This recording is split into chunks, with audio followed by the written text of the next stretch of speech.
This was the first time I've ever seen this movie because I finally realized I don't think I've seen every Texas Chainsaw movie. I have seen all the reboots, all the sequels, all the stuff that's come out the past 20 years. I have seen the original. I reviewed it last year. But I don't think I reviewed this one, Leatherface, or the Next Generation movie. I don't think I've seen any of them. But tonight, watching part 2, I had a great time.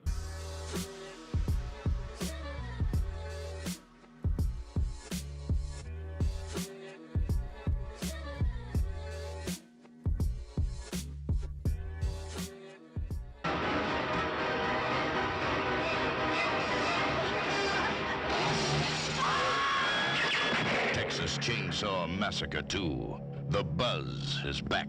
Released in 1986, The Texas Chainsaw Part 2 was directed by Tobe Hooper, who did do the first one and has returned to make the second one, and I had no idea what to really expect except Texas Chainsaw, Leatherface, Chainsaw, Sawyer Family.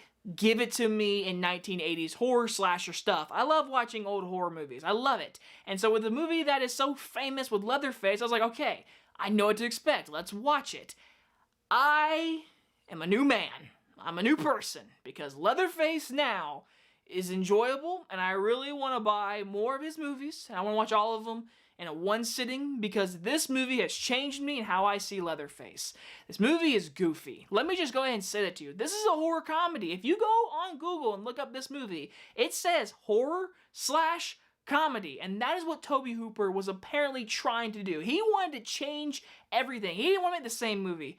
I respect that.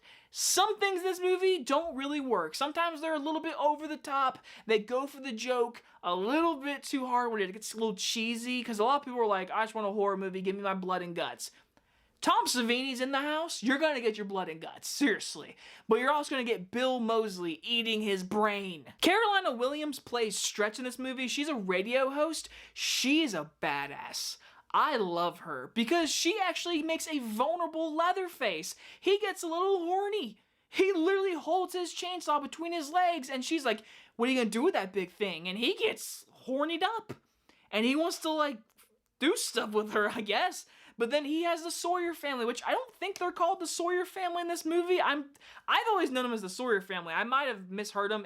Either way, it's the Sawyer family. That's how it is. That's how I see it. And you have the chef from the first one. You have the same characters, except it's just a little turned up to 10. Because our first kill in this movie, seeing this Leatherface who has like a body on his in the middle of a bridge on a car chase, cutting a guy's brain in half.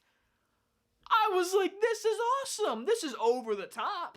I didn't expect this. I expected, you know, the light bulb noise, the and Leatherface and killing people. I had no idea this movie went to level 10 in the first 10 minutes. And the Tobe Hooper direction, the coloring, the costuming, the dialogue, it was funny and it was enjoyable. And for what this movie is trying to be, it succeeds. Again, I went in thinking horror movie, Texas Chainsaw. People are going to do that. And when they watch this movie, they might really hate it. And after watching it, then I found out what Tobe Hooper was trying to do, and I respect that. But for my first viewing, sitting down, not knowing what I was getting, I had so much fun, literally. And let me just talk about Bill Mosley. Good night. Oh, good night. Good night. Good night. Good night. Good night. Good night. Good night is literally my favorite character now. I literally love this man. He is so despicable in this movie and disgusting, but he's perfect. He fits the role as the brother to Leatherface, and he calls him, I think he calls him like Bubba in this movie. He doesn't even call him Leather. I don't think we hear Leatherface in this movie, which I don't think we hear him in the first one either, but we know him as Leatherface. Leatherface, I don't love his mask.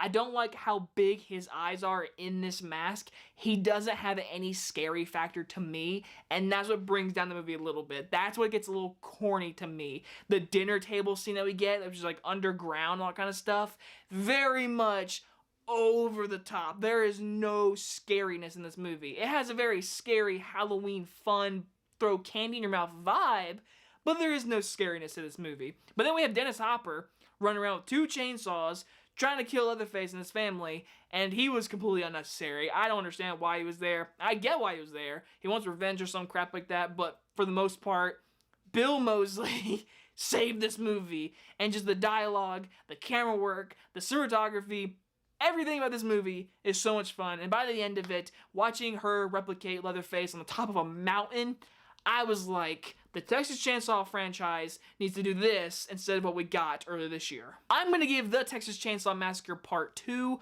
a B+. I love when creators take risk. They don't do the same crap over and over again. I appreciate this movie so early on in the franchise tried something different. For a sequel to a movie that was so dark, disgusting, and great, to just completely change it up on the whole franchise, I love it. And I'm pretty sure the rest of the franchise is nothing like this. I'm pretty sure, again, I instantly was like, what's the third one? What's the fourth one? From the posters and what I've read, seems like very much a horror franchise, which I'm fine with. But then again, I was like, Bill Mosley, Chop Top.